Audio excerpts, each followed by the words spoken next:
Welcome to episode 18 of an ongoing series where we basically take the camera anywhere we want and we try to find secrets and new perspectives to some of our favorite games. And with that said, let's get going.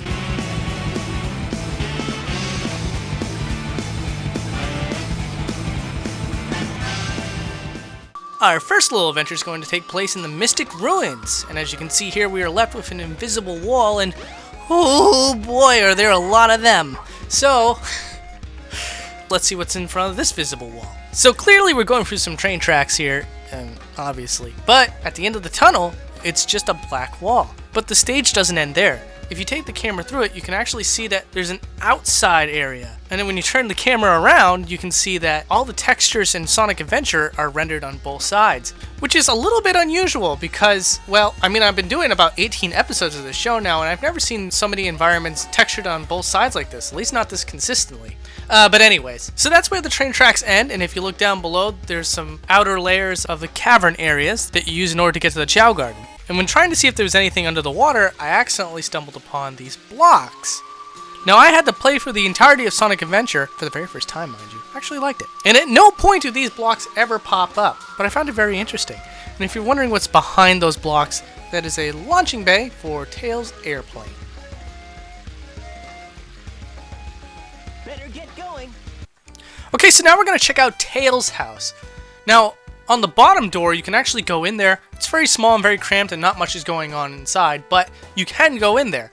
On the second floor, though, there's a door that doesn't open. Even if you have Tails who can reach the door, it will not open for you. So what's inside? Well, when we get inside here, we can actually see that Tails has a very uncomfortable living space.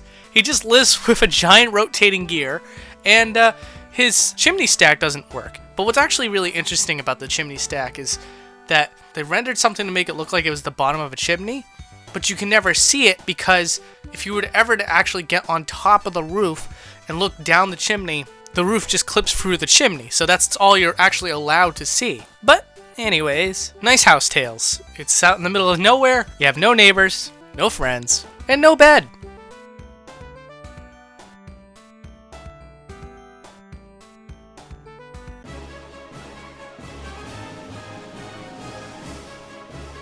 So we finally met our first encounter with Dr. Robotnik. Nope. And there's actually a couple interesting things about him. For one thing, he's got no legs. Poor guy's got no legs. And actually, he has a really weird texture below his waistline. That's not his usual costume design. I'm not exactly sure what they were going for with the bottom torso. Maybe someone else can tell me. Oh my god, I just figured it out. It's this texture that's on the front of his ship, EG-1. It's just blown up. That's actually really cool. You developers, you sure do like to have some fun sometimes. And also, behind his glasses, does he have eyes? Well, no. He has jack-o'-lantern eyes. Apparently, Dr. Robotnik is a descendant of a pumpkin, or the Pumpkin King.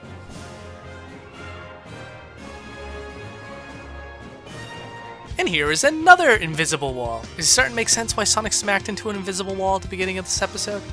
I hope so. Well, this time it's a car garage. Cars go in, cars go out, but you're not allowed to see where they go or what's inside. Well, we are going to change that right now. And now you know that the reason for that is that the developers didn't want to render a garage. Makes sense? Oh man, this part of the game is totally rad. I kind of want to stop playing it, but for the sake of actually working this into the episode, how about we take a look at what it looks like from a different angle. From this angle, you get a much better look at the all-consuming avalanche. And as you can see, nothing survives what it devours. However, the avalanche in truth is a bit of a facade, a fake, a phony. If you position the camera far enough back, you can actually see that there isn't too much length to the avalanche itself. In fact, if anything, it looks more like a Kamehameha beam. But I'm not here to speculate.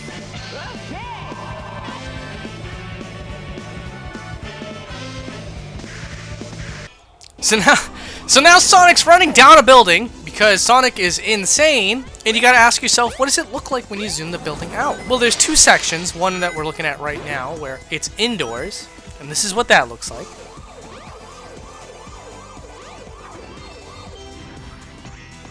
And then there's another where it's outdoors, and this is what that looks like. Okay, so like I mentioned earlier, this is my first time playing through Sonic Adventure, and what the hell, dude? Gravestones inside of a lava area? What? That's dark. I don't even understand. Like, none of this level has a theme of like graves and stuff. I'm sorry, that's not boundary breaky. So let's give this area a little bit of boundary breaking relevance. Seriously, what's up with those graves? So over here is a pumping machine of some sort, and I thought it was kind of neat. So I thought that maybe we could do a little bit of a tour through it. I really hope this interests you, viewer, because I mean, I'm sorry, there's just no other way for me to talk about those graves! There has to be some kind of backstory. So we just landed on Dr. Robotnik's humongous ship, and it's, well, humongous. You want to take a look? It's huge, dude. It's insane. Sonic is just a speck at this point. The ship is so massive that in HD, you cannot see Sonic anymore.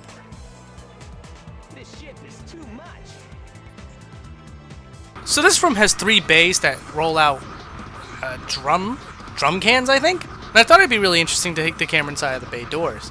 But what actually ended up being way more interesting is that just outside of these bays is a room of circuitry made up of a texture that you can't see anywhere else in the game and serves no purpose than to just add to the believability that this is a real ship. So now we're at Dr. Robotnik's trash chute, and there's a lot of interesting stuff that comes out of said trash chute. There's different colored sandals, for one thing, which, okay. But there's also a tire, a girder, a globe, and most interestingly, a robot maid. You do get to see this robot maid later on, but it's just funny that this is one of the things that gets tossed out with the trash. Or did it toss itself out by accident? You know, something to think about.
Okay, so now we are inside Dr. Robotnik's base. Sorry if you wanted some commentary a moment ago. It just felt like my voice wouldn't have added to the epicness of that clip. So, forgive me. Moving on! So here are some creepy dolls for seemingly no reason. I love Sonic, but man, sometimes the series can be really weird. Just before we encounter Dr. Robotnik one more time, I figured we could take a look on the outer portions of his base area. Now, I could make an entire episode dedicated to just taking the camera outside of a room and showing how awesome the level layout looks in every single stage. But instead, I opted to show a little bit of that here near the end of the game, mostly because it's one of the cooler looking ones.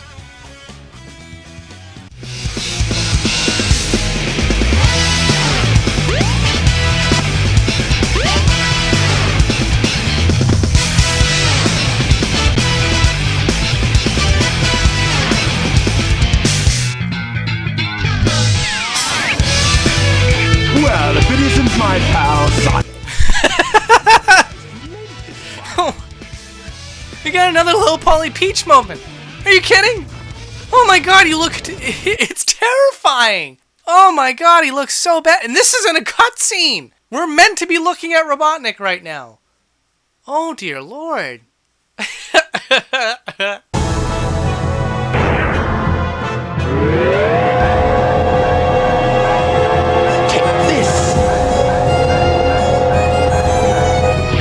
Okay, so we're at the very end of the game, and we have just turned supersonic, and is there anything we can show off here to bookend this episode? Absolutely. So, obviously, the city submerged in water. It looks very, very elaborate. But how elaborate is it really? When we zoom out the camera, we can see that there's only enough buildings to really wall you off. No 2D buildings, no additional buildings to just kind of pad out the scenery.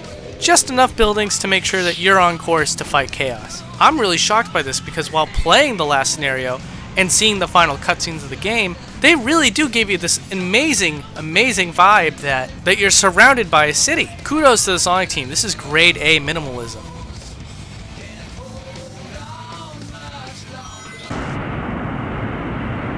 Sonic?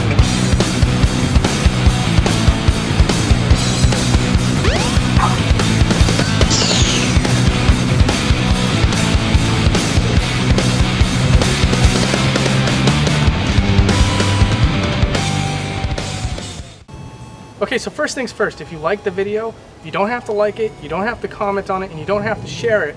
But if you did enjoy this video, I'd really appreciate it if you checked out Michael Chin 1994's channel. I'm going to put a link to it here on the screen. If you missed the link on the screen, I'll make sure to put it down below as well. It was with his help that I was able to make this episode somewhat special, and I really appreciate his hard work, and I'd really like it if you guys just checked him out. That's my way of saying thanks to him. So now the other question is, what are we doing outside this time? Well, Pat's very busy this week. He's going to be doing cosplaying. Is that right, Pat? Cosplay work, man. Yeah, he's got to work on his costumes. So the only way we can make this work is if we filmed outside of our office job. So right now you're looking at my office building, and we're basically filming an episode out here. We might be filming the next two out here, actually. So yeah, sounds right. Busy man. Yeah, busy man. So next week is going to be Ocarina of Time, and it's going to be really special. We're going to have a lot of people involved. Right now, off the top of my head, the people that have said they're on board is someone from Zelda Informer, someone from Zelda Universe, Zeltic, Game Over Jesse, and we might have some more. I'll let you guys know. Well, I won't let you guys know. You can see for yourself next week. But after that, we're going to do Paper Mario because I feel like I kind of might have soured some of the people that voted for it last week.